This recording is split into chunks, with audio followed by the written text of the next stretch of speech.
What's up, everybody? I'm meteorologist Andrea Myers, bringing you guys your daily hail forecasts, sponsored as always by See-Through Group, Merlin Law Group, American Contractor, and Atlas. Go ahead and check them out in the description to this video. They do great work, so we want to give them a shout out for helping to make these possible. So we got mountain hail chances for today. Severe chances are going to be pretty much limited to the upper Rockies. So that's Montana, and parts of the Dakotas / Wyoming. Going to get into all of that. And then tomorrow, yes, Montana, you stay in the risk. And then New England's also got a risk as well that we're going to talk about for hail and wind. And then we're going to go into our 5-day outlook. So talking weather chances and conditions for Denver, Dallas, and OKC. Going to see what your weekend is looking like in terms of either storms or maybe good roofing weather, so stay tuned for that, as well as the tropics. But before we get into our weather, going into our upcoming events first as usual. So we are going to be at the OU versus UTEP tailgate on September 3rd, so that is next Saturday. We're going to be doing that. We're going to have cornhole, free food, free beer. We'll have the game on, and you'll get to talk to some of us at the Hail Trace crew. So these are super fun, guys, and we do them for every OU home game. So if you guys can't make this one, not a big deal, but come see us at some of these OU tailgates. We'll keep you updated on when they are. And then after that, we are going to be at the RCAT MRCA Roofing Conference at the Fort Worth Convention Center from September 27th through the 29th. So if you already had plans to go, or if you're looking for a reason, come say hello to us at Hail Trace at that. Then yesterday, we had just a scattering of actual severe weather. I mean, it's been like that for the past few days, right? I mean, not a ton of broad activity in terms of severe weather, but we did get a little bit through the Montana and Idaho border, even a little bit through just north of Spokane. Got some severe hail, only in the $quarter to $half size range. And then just to the south of Rapid City, South Dakota as well, got some borderline severe weather. Just again, not a ton of crazy coverage in terms of severe storms for us throughout the nation. Going to stay like that over the next couple of days, but as we move into fall, we could start to see it pick up a little bit. So currently looking pretty nice through the central part of the U.S., but we do have one trough that's sitting up through the Montana area, and it's getting ready to swing through. It's been kind of slow moving for the past couple of days, helped us get some storms through the area. As it continues to track off to the east, we'll continue to see some storms developing through the Intermountain West there. And again, that's going to be a trend for the next couple of days. And then for New England tomorrow, we'll see them jump in as well with the low pressure system that's continuing off the coast. So for most of us, since it is sunny and clear and we're starting to move further and further away from that summer solstice, we're starting to see nicer temperatures outside. So, got a 94 degree in Memphis there. That's probably the high for the area, but most of us are sitting in the mid to upper 80s through the central part of the U.S., where we had those crazy hot conditions before, starting to see much nicer temperatures, a little bit warmer down in Florida, as well as the Gulf Coast through Texas and Louisiana. And then we're working our way down into the mid 70s through the Rocky Mountain region, New Mexico, and Colorado. So we've talked about mountain hail before. Kind of want to just tell you guys what it looks like and how it forms instead of just kind of harping on those cold upper air temperatures. So, as we get into Montana, Colorado, Wyoming, this is a big factor in how we get hail, right? So air kind of flows into the mountains and it's forced upwards, right? So as it moves upwards in the atmosphere, it starts to cool, and that helps us get some rain. Now, if we have that freezing layer up above the mountain, that's when we can start to see hail development. So that's what's been happening yesterday, today, tomorrow. We're going to see this air getting forced up the mountain, freezing and forming hail. Now, it does the opposite as it moves down, right? It dries out and cools off, or it warms up and dries off. But it's moving up the mountain that we're really concerned about, and that's where we could see some hail development. Now, we would expect to see high significant hail model values over the mountains, and we do. So by around 5 p.m., starting to see those moderate to high values from pretty much Billings to Great Falls is where we're going to initially see storm development. But all the way down to Rapid City, could see some potentially high hail values if we can get hail to form down there. And then by 10 p.m., we'll still have a hail threat through the region, but that's when it's going to be starting to kind of taper off through Montana, Wyoming, and South Dakota there. And then we'll see more of a wind threat picking up with those storms as they start to dissipate through the region. So here's what that's going to look like for the coming afternoon and evening. So we don't have a ton right now. We saw that on our current conditions map, but by around 4:30 Central, 3:30 Mountain Time, we'll start to get some storms developing through the area near Missoula, Great Falls, and all the way down to Butte, Montana. Could be starting to get some isolated cells forming that could potentially form some hail. Now, as those track off to the east, we're going to see this first cluster moving over Rapid City. Not a ton of a severe threat with that initial cluster, but then by 8 p.m. we'll get more that are spreading along the I-90 area, moving into South Dakota, as well as this whole swath now making a run at Great Falls by around 7 p.m. Mountain Time and making a run at Billings. As that continues off to the east, we'll start to see more clusters forming, so heavy rain likely, some lightning and thunder, as well as now more of a wind risk picking up. And then Rapid City got a couple of cells moving through your area by around 10:30. With those individual cells, that's where we'll see a better hail chance tracking through. Then, as it continues off to the east, again, we'll start to see it taper off through the late overnight and early morning hours, and you should be in the clear for round 3 or 4 or whatever for tomorrow. So that's going to be just it for our hail forecast today, from all the way from the border of Idaho and Montana down into the Rapid City area. Quarters to $50 are likeliest through that area. We could see some larger hail, but again, it's going to be very scattered in terms of severity. And again, most of it is going to be in the quarter to $50 size range. So if you guys are in Missoula, Billings, Rapid City, or even Great Falls, you got a chance to see some severe hail today. And again, gonna stay mostly in quarters to $50 size range, but I wouldn't be surprised if we saw maybe a ping pong ball here or there. And then again, a wind risk tracking through the area as well from Idaho and Montana all the way down into Rapid City.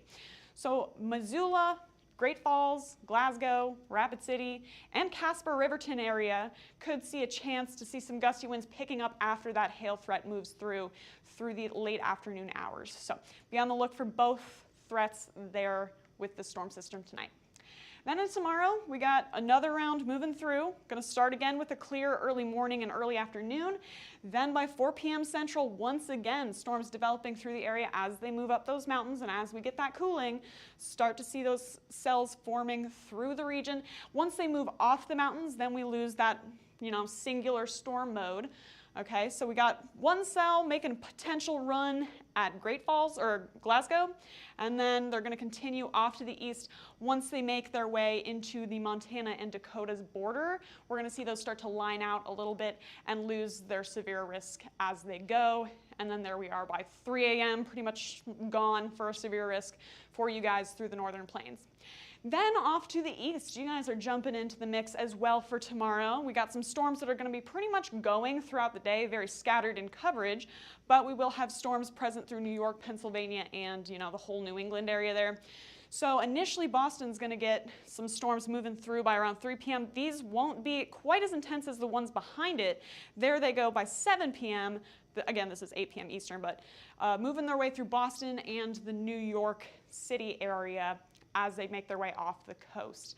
And then it's pretty much going to stay like that. Again, scattered storm coverage through the region until the late night hours, and then things should clear out for you guys on Saturday morning. So here's what that's going to be like for hail chances all the way from the East Coast to the mountains. So Glasgow, Billings, all the way down into the far northwestern corridor of South Dakota could see some severe hail for you guys tomorrow. And then off into the New England region, anywhere from Binghamton, New York to Syracuse to Albany and into Massachusetts, Connecticut area could see some hail for you guys. For Colorado, not looking like a ton in terms of severe weather. I don't know what's going on with Colorado this year, guys. It's been pretty quiet out there, but we will have a 5-day outlook for you guys in terms of roofing weather, so stay tuned for that. But then for wind, it's going to be the same 2 areas for tomorrow, just sticking to Montana and the Dakotas as well as the eastern states. So once again, for Glasgow, all the way down into South Dakota, got a chance to see some gusty winds with those storms passing through. And then Pittsburgh, all the way into Boston, best chance to see some severe weather is going to be through Albany and Boston, particularly for gusty winds with any of those cells tracking through. Don't have a ton of instability. It's enough to form potential hail in the quarter to $50 size range, but mostly we're going to see some winds being present tomorrow with that low pressure system that's continuing to make its way off of the coast. So then as we move towards fall, we usually get what we call second season here. You know, we get some cooling weather with these low pressure systems starting to make their way into the residual heat in the south, and that helps us get some storms, right? So that's kind of what we have setting up here. We've got this first trough that's making its way off the east coast. Again, that's what it's going to look like on Friday, and this is what's causing those storms for today. And then our Montana storm producer here is that second low pressure system behind it. Now, as those continue off to the east, quieter for the east coast now with that first low pressure system off into the Atlantic, but then we get two separate low pressure systems again getting ready to make their way through the Intermountain West. Now, the further down these sink, the larger the storm chances are for Colorado, for Oklahoma, Texas, and the Central Plains, as again, we get that cool, dry air that's intersecting with that heat and humidity that's built up from the summertime. So we're going to see this potentially bring us some storms on Sunday into Monday, and we're going to be on the lookout for that for OKC, Dallas, and Denver. So here's what things are going to look like for the next 5 days. In Oklahoma City, starting out pretty sunny and in the mid-90s. That's what we've pretty much seen for the past few days, so staying consistent with that. But what we're really interested in is Sunday and Monday when that trough starts to swing through. That could bring up our % chance of precipitation, as well as potentially get us some storms. So we're watching out for that on Sunday through Monday, so keep an eye on that through the weekend. It's going to look pretty similar in DFW. You got your chances of precipitation increasing a little bit starting tomorrow, and partly cloudy for most of the week in the mid, or I guess low 90s to upper 80s on Saturday. So you should have a pretty pleasant weekend ahead of you guys in DFW, but again, not a lot in terms of severe weather until we start to see those lows swing further and further south. Then last but not least, Denver, you guys are kind of a little bit different than OKC and DFW since you're a little bit further west and up in the mountains. You're going to be in the mid to upper 80s for most of the week and probably pretty dry. I'm jealous of you guys out in Denver. Rain chances starting around 20%. Not a great chance of seeing severe weather, but again, you have that mountain influence, so it's always a chance that you could see some hail, probably just nothing severe. Then into Saturday should be a lot clearer and sunny, so that might be when you want to get some work done or head outside and hang out. And then those chances of rain return by Sunday and Monday, again in the 80s for the beginning of next week. So that's what you have to look forward to if you guys are in any of our, big three. We got a lot of Denver, Dallas, and OKC people that seem to watch. So now, leaving you guys last but not least with our tropical outlook. We've had two areas of concern over the past few days, pretty much staying that way. This guy is not looking much better or worse than he did yesterday. As it tracks into the Caribbean, could see a better chance of development over those nice warm waters and that calm air. So we're going to see what that does into the weekend. 20% chance of formation over the next 5 days. Jumping off into the Atlantic, this one's moving a little quicker, so it has a chance to make it into those nice warm temperatures and better conditions a little faster. So we have a 10% chance of development over the next 2 days. Not great, but it's something. And then 20% chance over the next 5 days, as was the other one. So, we want to keep an eye on both of these systems as they continue tracking into the Atlantic. But right now, looks like nothing wild to be concerned about, but we're watching as always. You guys can follow us on YouTube, Facebook, Instagram, and Twitter. Hit See First on Facebook so you never miss a live video. And then if you want to get in contact with us, you can call us at 855-334-4245. You can also email us if you'd rather at info@hailtrace.com or check out hailtrace.com for more details. And for now, I'm meteorologist Andrea Myers. Thanks for watching.